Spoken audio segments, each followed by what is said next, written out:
ભાજપના ધારાસભ્ય હાર્દિક પટેલ સામે અમદાવાદ ગ્રામ્ય કોર્ટે 2018ના એક કેસમાં 10 સપ્ટેમ્બરના રોજ ધરપકડ વોરંટ ઇસ્યુ કર્યાના સમાચાર સામે આવ્યા હતા। વર્ષ 2018માં અમદાવાદના નિકોલ વિસ્તારમાં પાસના આંદોલન સમયે હાર્દિક પટેલ સહિતના પાસ આગેવાનો સામે ગુનો નોંધવામાં આવ્યો હતો। એ કેસની કોર્ટ મુદ્દતોમાં હાર્દિક પટેલ વારંવાર ગેરહાજર રહેતા કોર્ટે ધરપકડ વોરંટ ઇસ્યુ કર્યું હતું।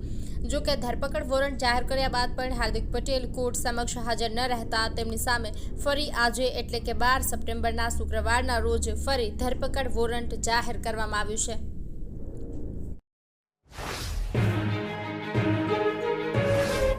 અમદાવાદના રામોલમાં જમીન દલાલનું અપહરણ કરીને 52 લાખ રૂપિયાથી વધુની ખંડણીની રકમ લઈને ફરાર થનાર ગુનેગાર સંગ્રામસિંહ સિકરવારને ક્રાઇમ બ્રાન્ચની ટીમે મોડી રાત્રે તપાસ માટે લઈને જતી હતી।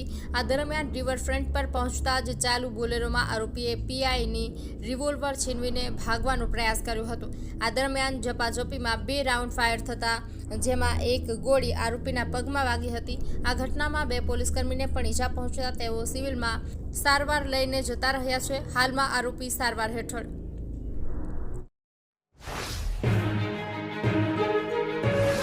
ગુજરાતના કોંગ્રેસને ફરી ઊભી કરવા માટે કોંગ્રેસ હાઈકમાન્ડે કમર કસી છે, જેના ભાગરૂપે જૂનાગઢની ભવનાથ તળેટીમાં શહેર જિલ્લા કોંગ્રેસ પ્રમુખની તાલીમ શિબિર ચાલી રહી છે।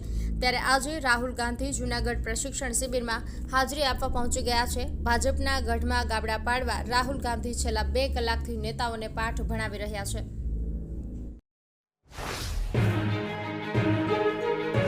હવામાન વિભાગ દ્વારા આગામી દિવસો માટે રાજ્યમાં વરસાદને લઈને આગાહી કરવામાં આવી છે, જેમાં ખાસ કરીને હળવાથી મધ્યમ વરસાદની આગાહી રાજ્યમાં કરવામાં આવી છે। દક્ષિણ ગુજરાતના દરિયાકાંઠામાં વિસ્તારોમાં માછીમારોને દરિયો ન ખેડવા સૂચના આપવામાં આવી છે। આજે અમરેલીના રાજુલા શહેરમાં વરસાદી ઝાપટું વરસ્યું છે, સાથે ગ્રામ્ય વિસ્તાર દેવકા, ડુંગર, ખાંભલિયા સહિત ગામડામાં પણ ઝરમર વરસાદ વરસ્યો છે। વડોદરા શહેરમાં મકરપુરા વિસ્તારમાં ગાયોના વિવાદને કારણે એક ચોંકાવનારી ઘટના સામે આવી છે। રિક્ષા ચાલક જગદીશ પટેલ પર કેટલાક લોકોએ લાકડી અને ગળદાપાટુથી જીવલેણ હુમલો કર્યો હતો। આ હુમલાનો લાઈવ વિડીયો પણ સામે આવ્યો છે। આ ઘટનામાં જગદીશ પટેલને ઈજા પહોંચતા સારવાર અર્થે ખસેડવામાં આવ્યા હતા, જ્યારે મકરપુરા પોલીસે આ મામલે તાત્કાલિક કાર્યવાહી કરી 4 આરોપીઓની ધરપકડ કરી હતી।